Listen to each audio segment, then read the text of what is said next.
৫ বলেই মোস্তাফিজ প্রমাণ করে দিলেন আইপিএলের নিলামে কেন তাকে নিয়ে এতটা কাড়াকাড়ি। কেন বা তার মূল্য দাঁড়ালো ৯ কোটি ২০ লাখে। চলমান আইএল টি-টোয়েন্টিতে এমআই এমিরেটসকে ১৩৭ রানে থামানোর পথে বল হাতে দুবাই ক্যাপিটালসের সর্বোচ্চ উইকেট শিকারী মোস্তাফিজুর রহমান। মুস্তাফিজের ওভারে ৩টা ক্যাচ মিস করেছে দুবাইয়ের ৩ ফিল্ডার। তারপরেও সর্বোচ্চ উইকেট শিকারী টাইগার পেসার কাটার মাস্টার ১ ওভারেই তুলে নিয়েছেন ৩ উইকেট। ৫ বলেই নিজের যোগ্যতা প্রমাণ করেছেন মুস্তাফিজ।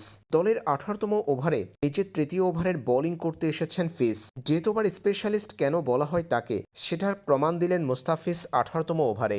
১৮তম ওভারের প্রথম ডেলিভারিতে আফগান তারকা রশিদ খানকে আউট করেছেন মুস্তাফিজুর রহমান। মুস্তাফিজের বলে ৬ হাঁকাতে গিয়ে আউট হয়েছেন তিনি।